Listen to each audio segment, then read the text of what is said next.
Assalamualaikum warahmatullahi wabarakatuh. Perkenalkan, nama saya Rizky Ilman. Saat ini saya bertugas mengajar di SMP Plus Rahmat. Dan saya menjadi bagian dari mahasiswa PPG dalam jabatan tahun 2023, angkatan kedua, Prodi Pendidikan IPS. Di sini saya akan menjelaskan tentang pengalaman praktik baik atau best practice yang saya lakukan selama kegiatan PPG dalam jabatan di Universitas Negeri Malang. Check it out.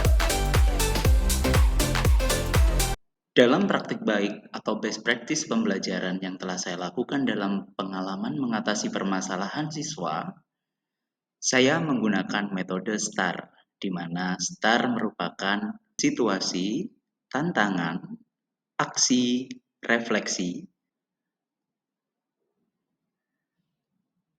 Adapun situasi yang mendasari saya melakukan praktik baik ini yaitu 1. Peserta didik belum terampil dalam berpikir kritis atau high order thinking skill.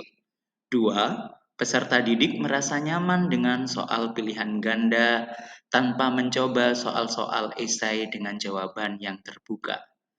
3. Peserta didik terbiasa bekerja sendiri sehingga memiliki sikap kolaborasi yang rendah, dan mereka lebih suka untuk bekerja secara mandiri dibanding bekerja secara berkelompok.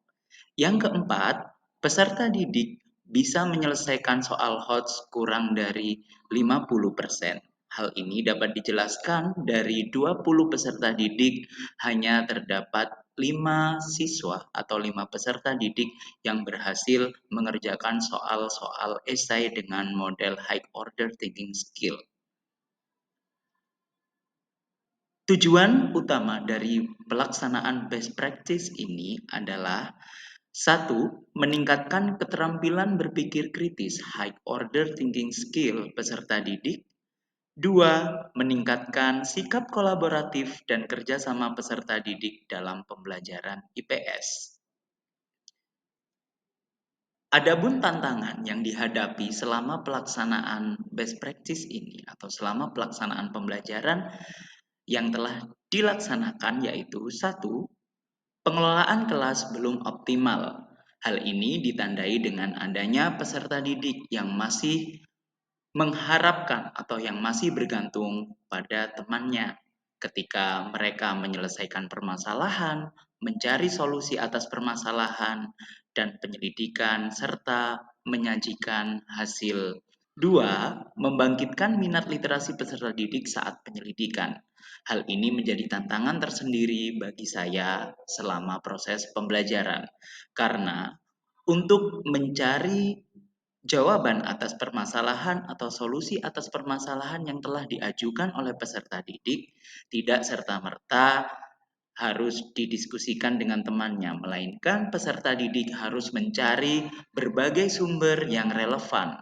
Yang ketiga, manajemen waktu dalam pembelajaran.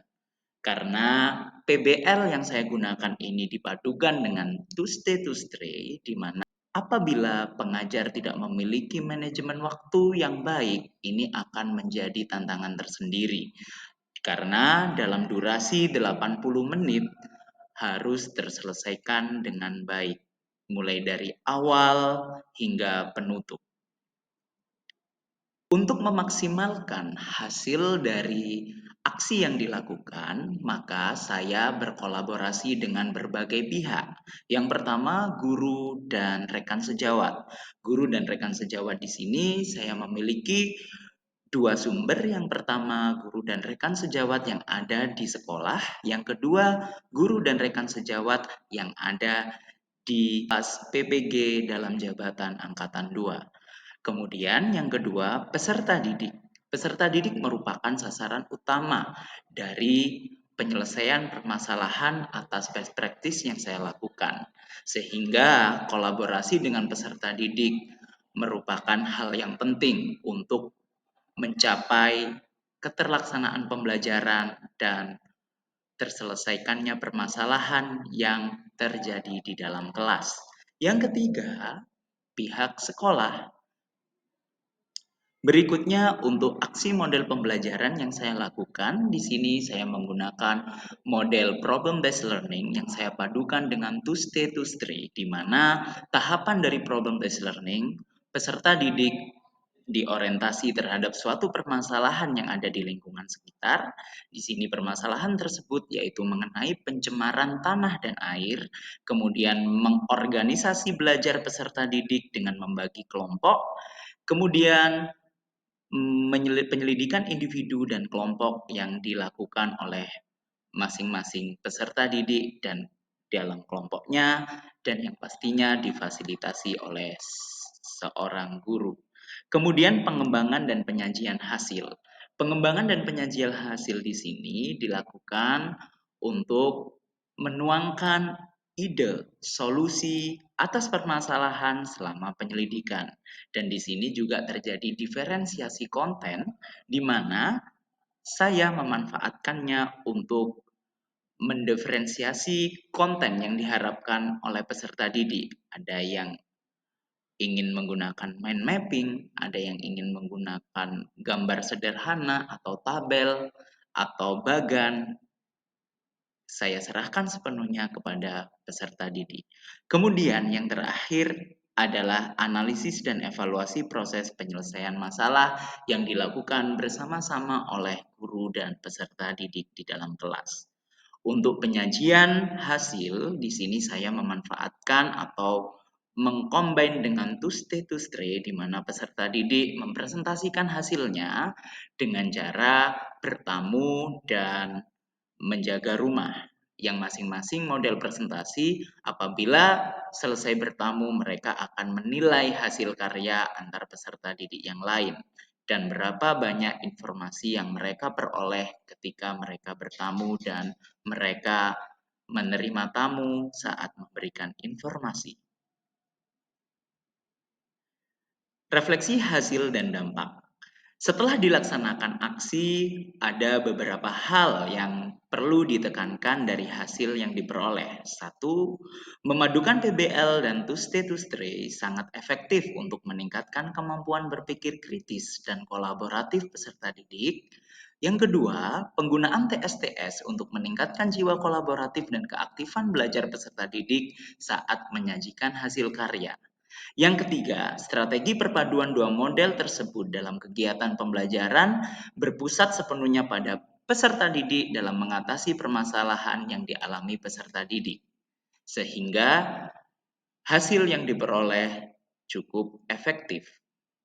Hasil diperoleh efektif dibuktikan dengan 1. Tercapainya tujuan pembelajaran yang diharapkan, 2. Melampaui KKTP dengan presentasi 75% berdasarkan evaluasi soal high order thinking skill. 3. Kemampuan berpikir kritis dalam memberikan solusi atas permasalahan yang muncul. 4. Dapat menyelesaikan pemecahan masalah secara kolaboratif dengan baik.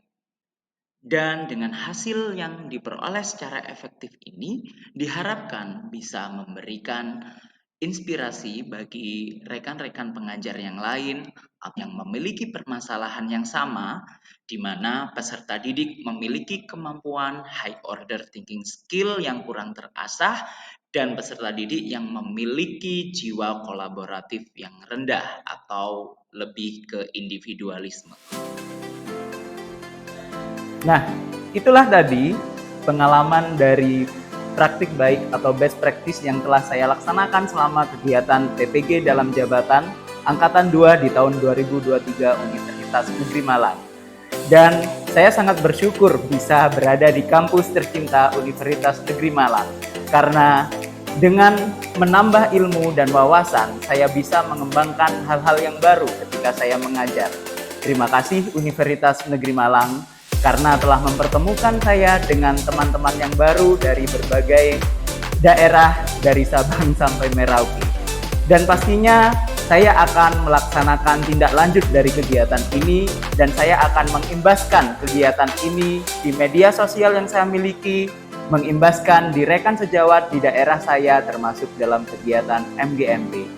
Sukses selalu untuk Universitas Negeri Malang. Salam Cakrawala.